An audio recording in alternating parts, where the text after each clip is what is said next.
UGM Baron de Crandall, hukum administrasi negara itu objeknya adalah peraturan-peraturan yang mengatur hubungan timbal balik masyarakat dan pemerintah.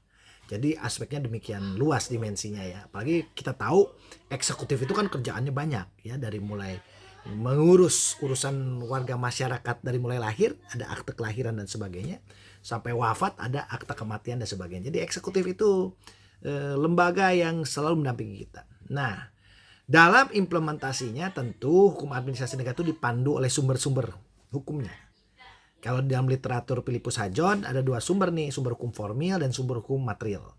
Sumber hukum material itu ada sumber hukum dari segi isinya. Jadi dari segi isinya kita tahu bahwa ini adalah bagian dari sumber yang digali untuk merefer dalam perbuatan pemerintah sehari-hari.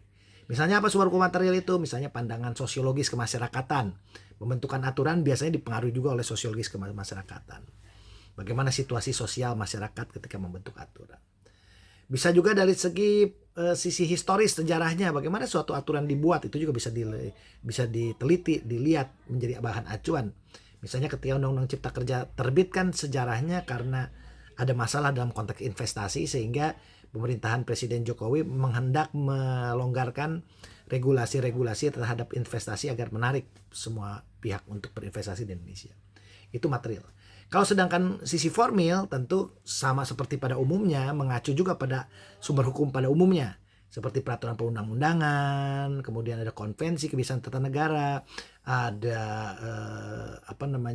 jurisprudensi, ada doktrin dan sebagainya. Itu adalah bagian dari sumber hukum formil. Tentu ketika menyebut misalnya sumber hukum formil peraturan perundang-undangan, apa saja peraturan perundang-undangan?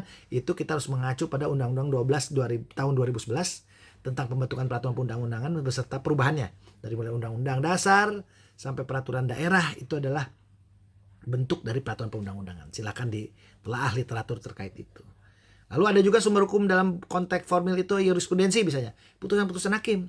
Jadi putusan-putusan hakim yang berulang-ulang diacu pada kasus yang sama dan dibenarkan oleh Mahkamah Agung. Kasus-kasusnya serupa paling tidak. Itu adalah jurisprudensi. Nah itu juga melengkapi ya, karena seringkali perkembangan hukum itu muncul dipandu oleh jurisprudensi, dikembangkan oleh jurisprudensi. Kemudian doktrin misalnya, pendapat para ahli. Nah pendapat para ahli juga mewarnai bagaimana pendapat ahli hukum misalnya konteks hukum internasional misalnya.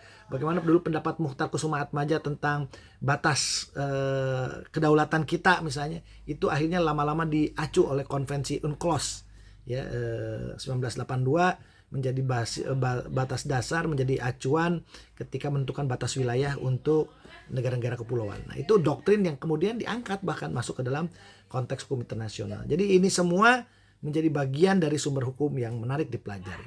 Tentu nanti pada akhirnya saudara akan melengkapi itu melalui bahan-bahan literatur yang tersedia. Terima kasih, selamat belajar.